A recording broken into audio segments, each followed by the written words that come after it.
another way of describing this experience and the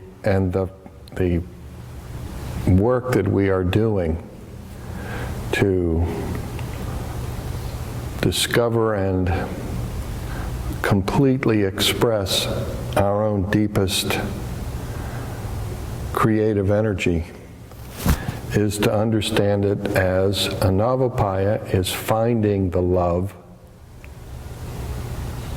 Shaktopaya is cultivating the love, or you could use the term growing it,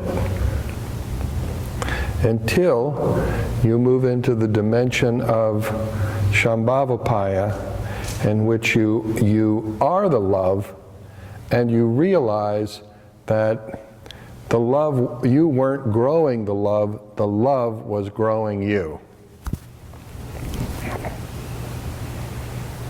It's that simple. Then, you know, we have to make an effort. I mean, I know there's some people who say no effort is required at all. And that is not anywhere in any Indian tradition do you ever find the notion that no effort is necessary. That is an American development, or a thoroughly modern development, predicated on the on the notion that, you know, of course you're already there. You have already realized that you are the love. Well, so far, in my own personal experience, I have met extremely few people who actually ever come to that state, even after years of work. Oh, it takes an effort to find it.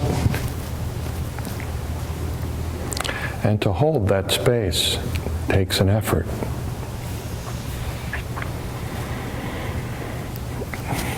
The effort that you are making here, the work that happens in this moment, is the work for most of you of finding the love, because it's buried inside under mounds of, you know, malnutrition in your family circumstance, you know, with on top of that insults heaped on top of that, and insults from the world heaped on top of that, which of course make everybody feel really bad about themselves and impossible to access that dimension of us, which is really sweet and fine and extremely expansive and beautiful, even though it's always there.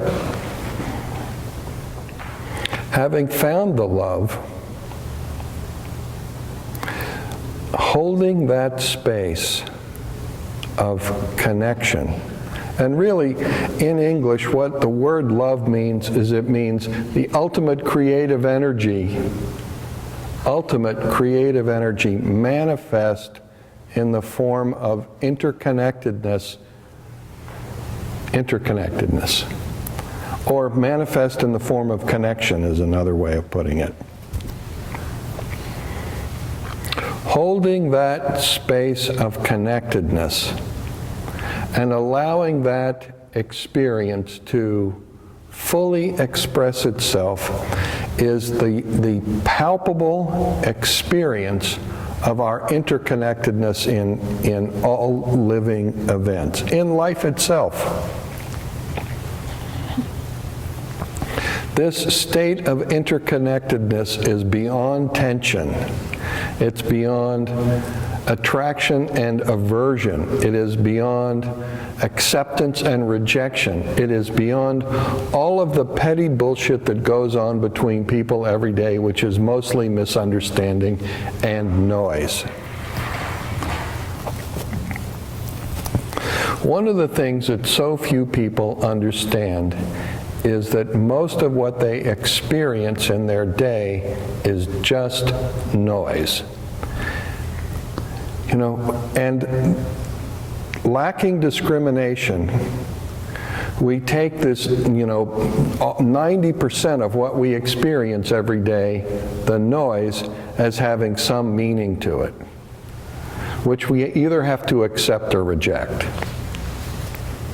And tangled up in acceptance and rejection, we become completely contracted and constipated in our own lowest state.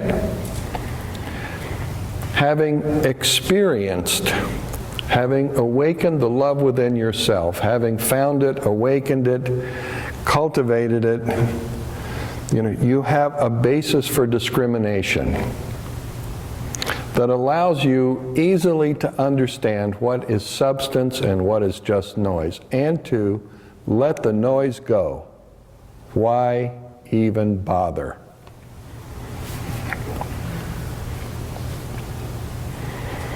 And holding the space of connectedness and living in the awareness of the substance. Everybody we know is composed of a lot of noise and a little substance that we hope is growing every single day. But certainly understanding that most of it is noise, we can cut everybody in our life lots of slack. Accepting them as they are, not as we think they should be. Allows us to release every kind of mental state and simply be present in this world as love. Genuinely, from the bottom of our hearts, wishing everybody well, doing good where we can, doing nothing where we can't do good. And when I say good, I'm not talking about this in the classical Judeo-Christian model of good, because sometimes doing good to somebody, doesn't fit in the box called the Ten Commandments.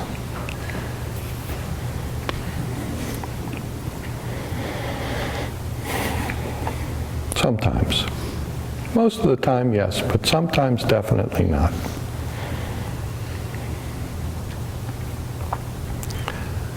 Thank God.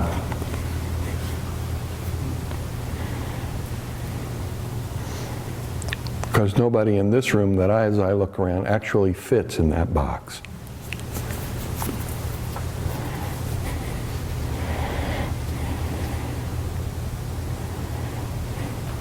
And we are released from those boundaries to be love. And in being love, to allow the power of love to lead us, to guide us, to teach us, to reveal to us the miracle that is present in each of the people whose lives we share. And to see in our life every day the miracles and the abundance that are available to us when we can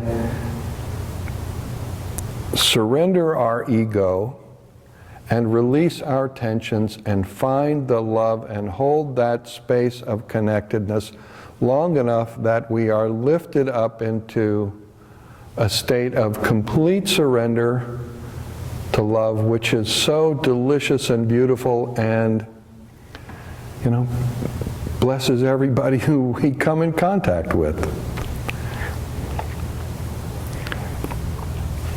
Now I know, going through your day every day, having to deal with your kids and their craziness, and your husband or your ex-husband or your soon-to-be husband and his craziness, and your wife and all of that craziness, and everybody's craziness, and your landlord and Whole Foods and the doctor is guaranteed to be a big challenge in the whole experience of finding, cultivating, and being love.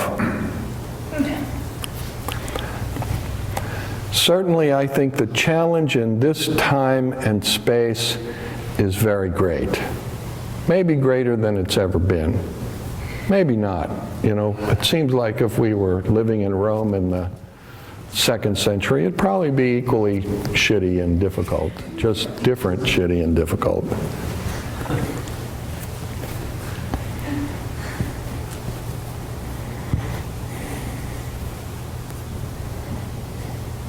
But maybe the challenge is more now. But fortunately, there is also, we have the time. And it takes time. It takes time to find the love and cultivate the space and become completely saturated in it so that all of our accumulated traumas are melted away and our hearts are free to express themselves skillfully in whatever ways it is that our heart wishes.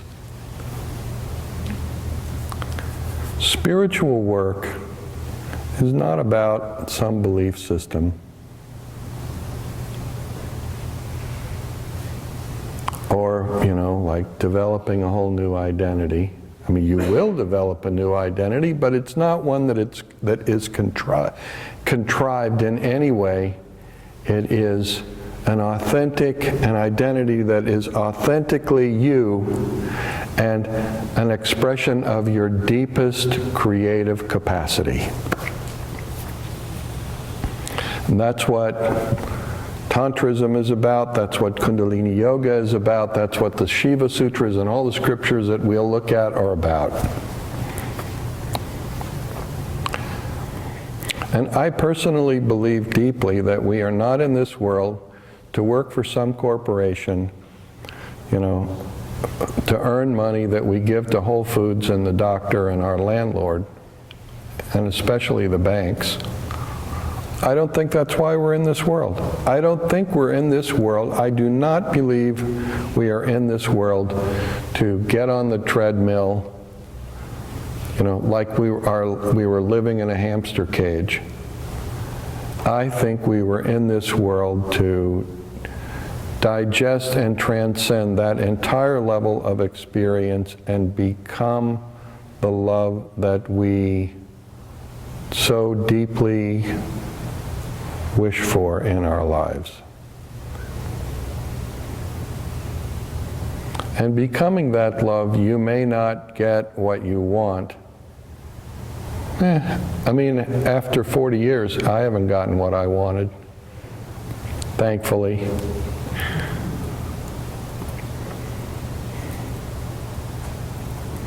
What you will get is a life that is larger, more expansive, richer, more sophisticated, fuller of every single fineness that is available to a human being, in forms that will break open every limitation in your brain.